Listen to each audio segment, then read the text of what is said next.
Okay, so welcome back to the Morning Rush, Monday edition, 7th August 2023. I'm anticipating this time. I'm here with Anaya Tanobwache, and we're getting into our conversation very soon. But do well to follow us on Facebook. That is at Metro TV Ghana. You can join us there, and also our YouTube channel, Metro TV Ghana. Join us on those platforms also. So I'm sure that, as we mentioned earlier before the break, you have seen what is happening in Niger, and a couple of months back was Burkina Faso. We've seen that in Central African Republic. Coup here and there. For Indomie generation, we probably do not have an idea of what that is because it hasn't happened, in Ghana for a very, very long time. And so we just hear about that. But today we've got this man who joins us here to give us some education on some of these things. And Matthias Bonzo Boateng is our guest here this morning. We're talking about, is Africa losing democracy to coup d'etat? That's an interesting one. And using Niger as the case study. And also, the interesting thing is that we're trying to move away from France. The influence of France over the years has caused a lot of tension here and there. So let's get into it. Good morning, Matthias. You're welcome. Bonjour. How are you? Bonjour, comment ça va? Ça va très bien chez toi? Comment estás? Muy bien, gracias. You got to speak. You too. Hey. I'm just flexing my language. Get to flex more. Anyway, coup d'etats for you. I'm sure you've seen some in Ghana. Back in the days. And we're still hearing of that in Burkina Faso, Mali, Central African Republic, a lot of these states. If we talk about a coup to the ordinary person, what would that be? Well, to be the illegal removal of an elected president and through force. I mean, that's basically what it means. By military? By a military group. Oh, okay. You understand? So basically, that's what coup d'etat means. And then there's also there's another one that it's been touted these days, which is known as constitutional coup d'etat. Okay. Constitutional coup d'etat has to do with where a president is in power. When it's getting to the tenure of his power, then he changes the constitution to favor him, and then stays on. Okay. So in nearby countries, we've seen a lot, like what happened in La Côte d'Ivoire, like when His Excellency Alassane Ouattara, after his 2 terms, 5 years, decided to change the constitution to his favor, and now he's going again. He's intending to be 15 years. You understand? So we turn with constitutional coup d'etat, and most people have spoken about it. Our former African Ballon d'Or winner, now president of Liberia, George Weah, has spoken very massively about it, and then a lot of people are speaking about it. And these are the things that are pushing people to get into removing presidents, because they feel that power is being circulated around the elite in Africa, especially in West Africa. So it's leading another conversation, and people are trying to take matters into their hands, or trying to get their own will imposed. But is it not interesting? Before you bring your question, what Maxia said, but isn't it the case that the power is among certain people? So people have cause to take matters into their own hands. Well, I would say that yes, it is so. And then sometimes let's condemn coups are not okay. They are not something we have to encourage. Yeah. But it's something that Kwame Nkrumah said, and if you look at the UN Charter, and then we look at the AU Charter, you realize that the preambles of both the UN Charter and the preamble of the AU Charter speaks about us living freely, human rights. When you go to the AU Charter, it talks about resisting neocolonialism and the imperialism, if you understand. So what is happening in Guinea today, the military people are also aware of what the AU Charter says. Do you understand? So if you have to resist imperialism and then neocolonialism, when you look at Guinea, and what the French-speaking countries are facing in the hands of France, it would be something like imperialism and neocolonialism. Yeah. And for Guineas, for instance, France takes a lot from them, but they have nothing to show. Yeah. The people are so poor. Yeah. If you take at least 3 light bulbs in France, at least one is powered by the uranium from Guinea. Yeah. And then, but the Guineans are very, very poor. It's not only Guinea. When you look at Burkina Faso, Mali, and Niger, and all this, one thing is that most of these French-speaking countries, after colonialism and when the French were going, they signed an agreement. It's called the PAC agreement with the French-speaking West African countries, where 85% of their foreign reserves is in the France account. Yeah. Do you understand? And these people are putting their money in the France economy. Anytime they need a loan, they will have to apply. They have to apply and then take their own money and pay interest on their own money. Do you understand? So there are a lot of agitations going on. And then one thing that also triggered this coup in Guinea is that the what's his name? Twani, the guy who staged the coup, is a close confidant of the president. Do you understand? And the president also tried to change him from his position. Okay.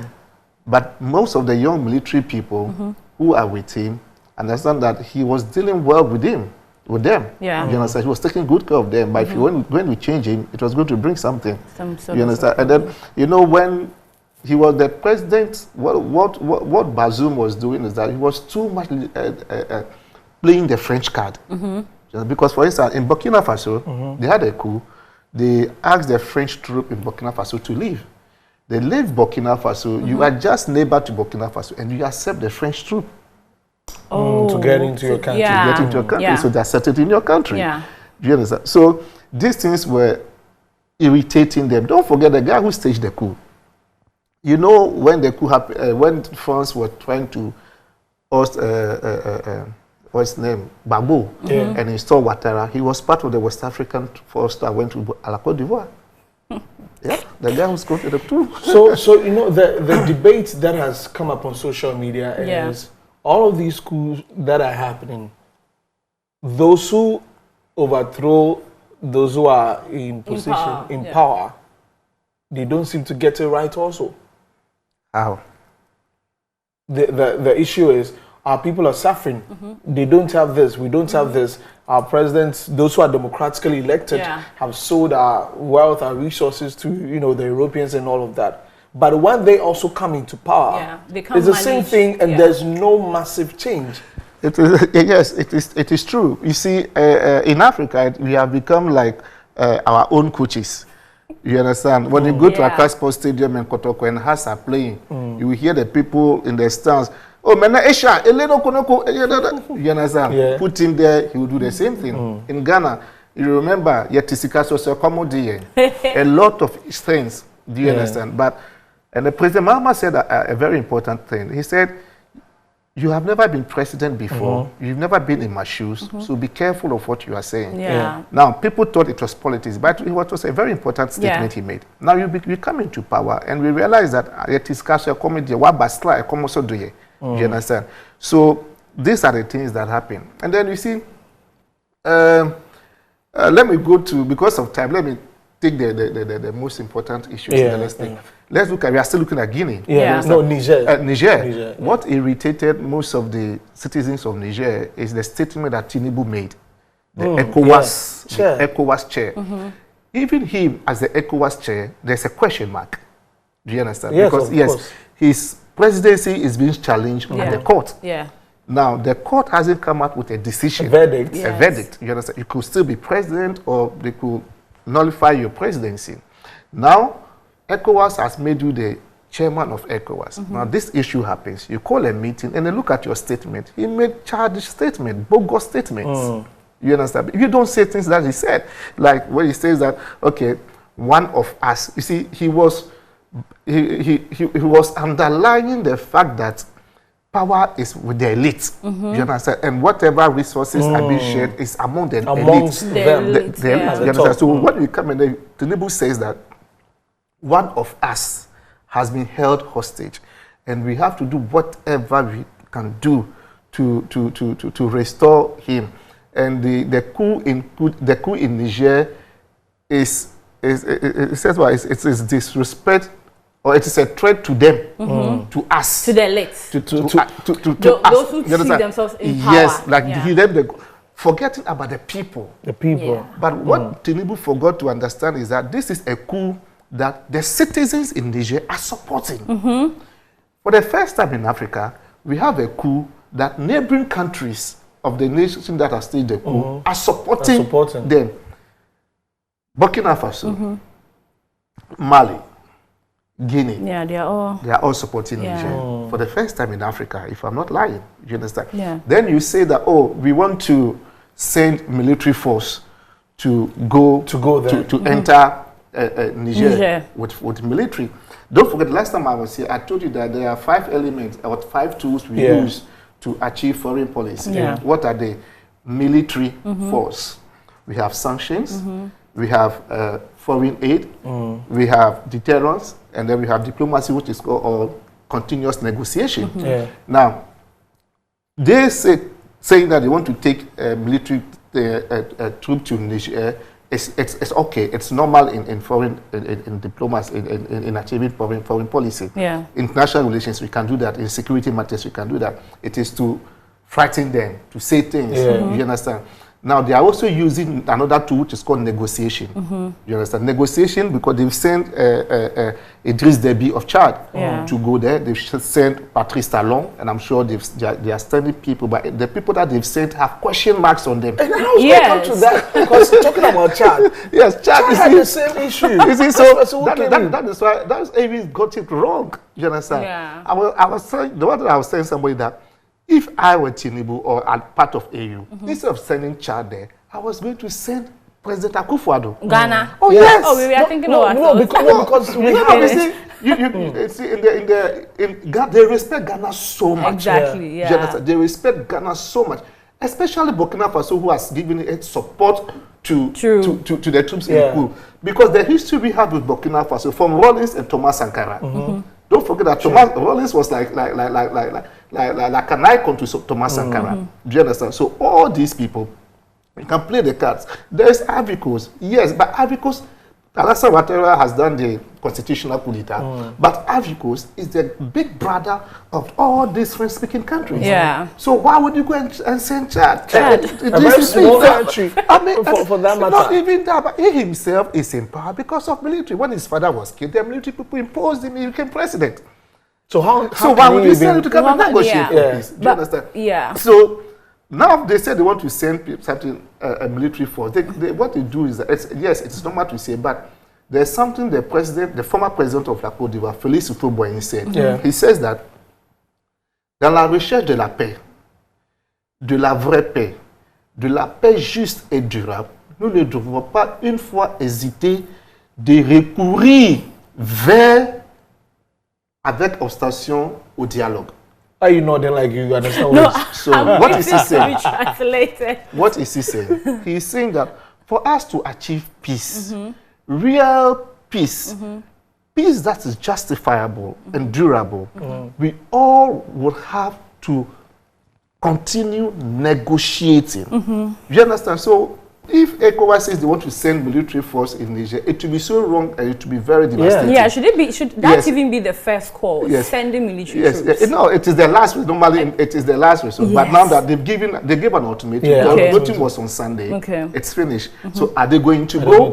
Are they not going to go? But what they have to do is to keep negotiating. You can't send, because when you send military forces, that you end up killing innocent people. Yeah. Now Niger. You see, there's a coup in Niger.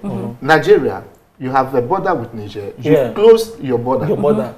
Forgetting that at the northern part of Nigeria, a lot of Nigerian people are in Niger, and a lot of Niger people are in Nigeria. So you've taken the light as part of sanctions. I mean, you use it. You've taken the light. You don't have light. Yes, the people in Niger do not have light, but also you have people in Nigeria who do not have light. Yeah. Do you understand? Yeah. Trade is down. Do you understand? Niger will suffer economically, but Nigerians also will suffer economically because those, especially those who are on the northern part, you understand, like from Sokoto going, they will suffer also. Now, another danger in sending military force is that if we are not careful, this fight will be between Russia and France. And France, yeah. Yeah. Do you understand? Yeah. Okay, the last time I was here, I told you that any embassy or a diplomatic embassy car, whatever it is immune. You can't go there to do whatever you want to do. And I give the example of the guy who was killed, Khashoggi, who was killed, and then nobody was able to go to the embassy in Turkey. There's provocation. The people in Guinea have gone to the France embassy, bent the France flag. They are worrying the people, their embassy. It is provocation. Don't forget that France has a troop in Niger, but they will not act now. Because for them to act, it means that there's a serious issue before them, because Niger is a sovereign state. You understand? Yeah. So what the people, the troop of France will have to wait is that maybe ECOWAS will send the military there. Niger, Guinea, Burkina, Mali will rise and come and support Guinea. Do you understand? Then the fight will escalate. When it becomes like that, there was something, NATO will have to step in. And do something we call responsibility to protect. Like the way they sent people to, how do you call, Libya, when the issue of Gaddafi came. And we realized that even though they said it is a responsibility to protect, they ended up killing a lot of civilians. True. So we'll continue. The bit about the bodies, ECOWAS, AU, they have, I mean, we all know, they have become, in quotes, toothless. The dog that couldn't back. Toothless. Is it that ECOWAS are punching above their weight with this? Are they trying to make a statement for us to know that, you know, we are still relevant, we can still tell you what to do or not? And as you mentioned, the chair is Tinubu, and for me, it's even wrong, like as you mentioned, for him to be the chair. Sorry, but that's the truth. For him to be the ECOWAS chair. So the bodies, have they done enough to prevent AU, ECOWAS, have they done enough to prevent these things? The truth is that ECOWAS has failed Africa. ECOWAS has failed Africa. Why? What happened in La Côte d'Ivoire, they have been quiet over it. Do you understand? Yeah. They've been quiet. Do you understand? Another person does it, you don't talk. Another person does it, you want to talk. Do you understand? Either military coup d'etat or constitutional coup d'etat. They are all wrong. They never talk about it. Do you understand? But we've got ECOWAS people who will leave and then go and support Alassane Ouattara to be sworn in. True. Do you understand? So, I mean, the ECOWAS has failed Africa. You understand? The best thing is that, you see, most of the things that Nkrumah said in those days are playing. Do you understand? These people, these French West African speaking people, they are waking up, and it's a wake-up call to Africa. The time has come for us to unite and be one. Do you understand? So, you see, like I said... A united Africa. Yeah, you should have a united Africa. Do you understand? Like United States of America, united Africa. Yeah, but when you are united, you are strong. The US is united. You go there to take money from them. Europe is united. They give you aid. Africa, who are you giving aid? You are not united. Yeah. Do you understand? Yeah. And these things, they happen. You know, so people are waking up to their reality. You understand? And it happened. Even in, how do you call it? In Britain. You understand? In 1688, there was a revolution where at that time where elites were controlling political power. In 1688, there was a revolution. The people fought them, and then they took power. The power became centralized, and everybody was using power. That's how Britain is doing well. But I know that we are ending the conversation, but Matthias, don't you think countries should start looking at the general overview of their military? Because most of the coup d'etats happen from the military, and it's like they have the power. Shouldn't countries, because like the conversation is Africa losing its democracy to coup d'etat? It keeps happening, and the military takes over. Shouldn't there be a general overview of how the military ranking system is or whatever that give the people what they want. and the military wouldn't do anything. Give the people what they want. Okay. You understand? Tinubu made a childish statement, and I said childish because it was really childish. You can't come and say without freedom and democracy there cannot be development. That's so childish. You don't say that. Yeah. As the head of ECOWAS, you don't say that. How can you say without freedom and democracy there can't be development? No, it should be the other way around.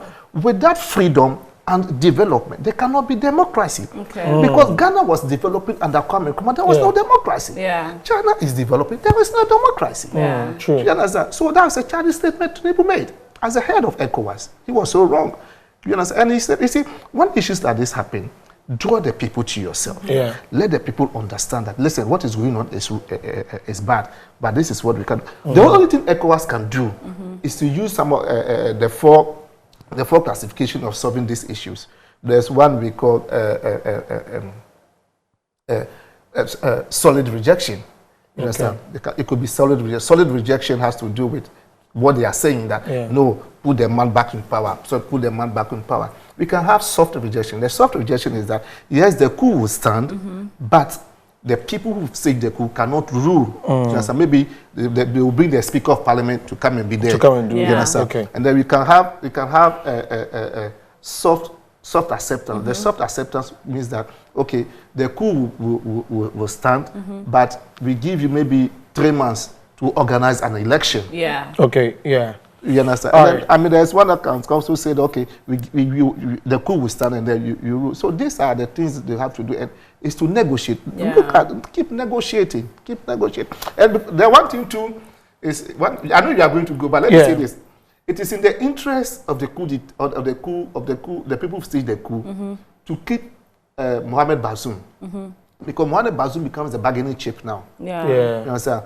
The moment, if they are not careful and the Mohamed Bazoum dies or they kill him, their issue is sports. Because they become illegitimate rebels. Yeah, true. You understand? So they have to, it is in their interest to make sure Bazoum when their leaves. leader leaves or dies, that's when they are now they'll be tagged as rebels. Yes, It's illegal totally wrong. rebels. I mean, The action for now is still wrong. Yeah. Yes. But I mean, to the extent that the person keeps his life, then it And makes it ECOWAS worse. must realize that this coup is a peaceful one. Yeah. Nobody is there and whatever it Yeah. is. So Anyway. why would you send troops there? Exactly. Anyway, And then cause chaos. we're still learning, and it's been a very interesting and insightful conversation with Matthias, as always. What's happening in Nigeria, President Mohamed Bazoum. Anyway, thank you very much, Matthias, for joining us. He's a big man, a diplomatic man. He knows all of these things. Sending people like himself To go and do the negotiations, right?